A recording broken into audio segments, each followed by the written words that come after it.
Shalom,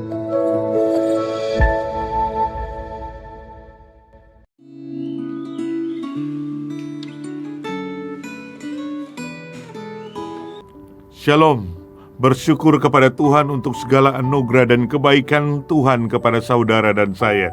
Kita boleh ada sebagaimana kita ada, itu karena cinta Tuhan kepada kita. Dan hari ini, kita bersyukur kepada Tuhan untuk kesempatan kita boleh bersekutu dengan Dia.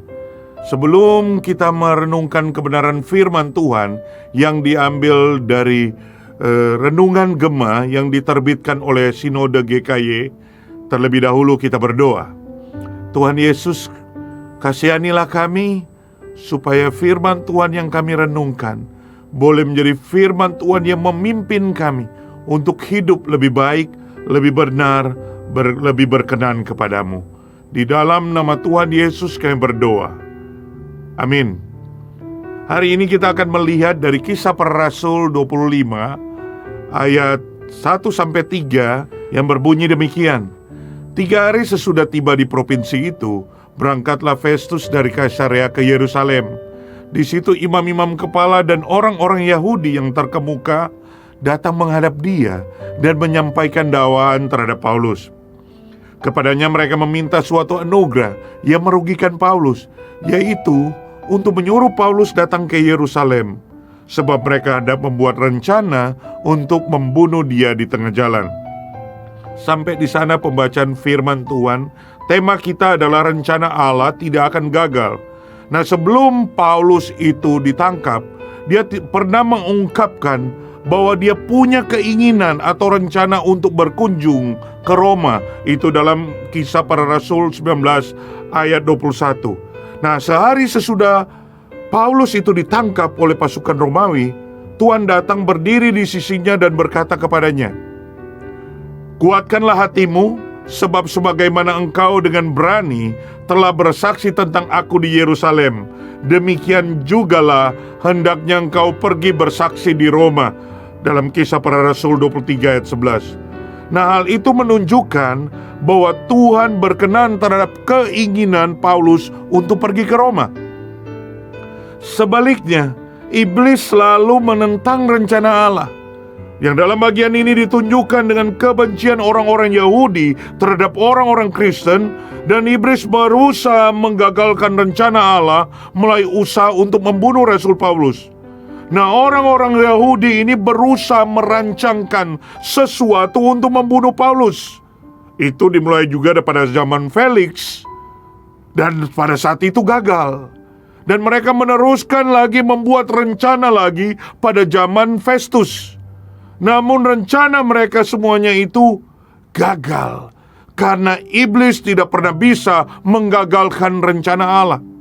Nah, ketidaktegasan dari Gubernur Felix dan Gubernur Festus untuk menegakkan kebenaran membuat Rasul Paulus akhirnya memutuskan untuk naik banding kepada Kaisar ke Roma.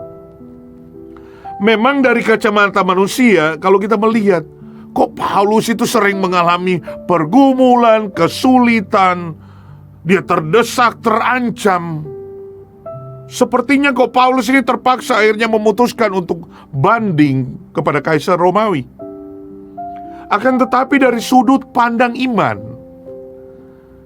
keadaan Rasul Paulus justru yang terancam, terdesak, dan sulit ini dapat dipakai oleh Allah sebagai sarana untuk membawa Rasul Paulus ke kota Roma di bawah pengawalan prajurit Romawi. Nah, dari bagian ini kita ingin mempelajari mengapa rencana Allah itu tidak mungkin gagal. Nah, yang pertama, rencana Allah itu tidak mungkin gagal karena Allah itu adalah Allah yang Maha Kuasa. Dia yang mencipta alam semesta, Dia yang mencipta dunia ini, dan kekuasaannya tidak dapat dibatasi oleh siapapun dan oleh apapun. Apa yang dikehendaki oleh Tuhan pasti terjadi. Tidak mungkin ada yang dapat menggagalkannya. Namun hal ini menjadi menarik adalah, apakah kita, orang Kristen, orang percaya, sungguh percaya kepada kemahakuasaan Tuhan? Oleh karena seringkali kita tidak mengalami kuasa yang daripada Tuhan yang besar itu, karena kita seringkali sedang merancangkan rancangan kita sendiri dengan kekuatan kita. Tapi Amsal pasal 3 ayat 5 berkata, percayalah kepada Tuhan dengan segenap hatimu, dan janganlah mengandalkan kepada dirimu sendiri, pikiranmu sendiri, kehendakmu sendiri, keinginanmu sendiri. Kita percaya kepada Tuhan. Apakah kita sungguh percaya kepada Tuhan?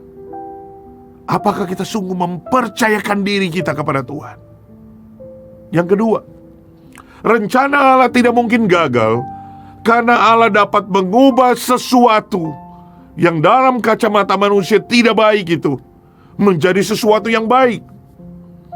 Roma 8 ayat 28 berkata, kita tahu sekarang bahwa Allah turut bekerja di dalam segala sesuatu untuk mendatangkan kebaikan bagi mereka yang mengasihi Dia, yaitu bagi mereka yang terpanggil sesuai dengan rencana Allah. Jadi ketika Allah merancangkan sesuatu, Allah bisa mengubah sesuatu yang dilakukan oleh orang-orang yang tidak benar menjadi sesuatu yang sulit, tetapi bisa menjadi sesuatu kebaikan. Karena Allah adalah Allah yang Maha Kuasa.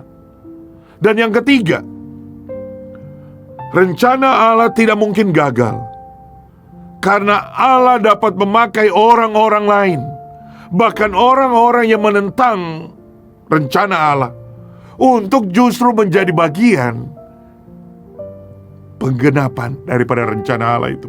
Itu yang terjadi kepada Festus, kepada Agripa, dan juga kepada orang-orang Yahudi yang berusaha membunuh Paulus. Justru dipakai oleh Tuhan. Apa yang mereka lakukan? Membuat Paulus itu bisa pergi ke Roma, justru di dalam pengawalan yang ketat. Luar biasa sekali. Oleh karena itu, saudara, mari kita terus percaya kepada Tuhan. Karena Dia mengasihimu, Dia mengasihi saudara. Allah akan menjaga dan melindungi orang yang mengasihi Dia dan yang dikasihinya dari niat jahat orang-orang yang berusaha melakukan hal yang jahat. Mari kita terus percaya kepada Tuhan dan bersandar kepada Tuhan. Amin. Mari kita berdoa. Tuhan Yesus, terima kasih karena kami diingatkan bahwa kami punya Tuhan yang Maha Kuasa. Kami punya Tuhan yang dapat mengubahkan sesuatu yang menurut kacamata manusia tidak baik menjadi sesuatu yang baik. Dan bahkan Tuhan dapat memakai orang-orang yang melawan rencana Tuhan untuk menjadi bagian di dalam penggenapan kehendak-Nya bagi tujuan dan kemuliaan namanya. Tuhan, tolong kami semua orang percaya untuk terus bersandar dan berharap kepada Tuhan, karena kami tahu Engkau mengasihi kami dan Engkau punya rancangan yang indah, rancangan damai sejahtera, rancangan yang memberikan kepada kami hari depan yang penuh harapan. Di dalam nama Tuhan Yesus kami berdoa. Amin. Tetap semangat, tetap sehat, tetap percaya. Tuhan Yesus memberkati.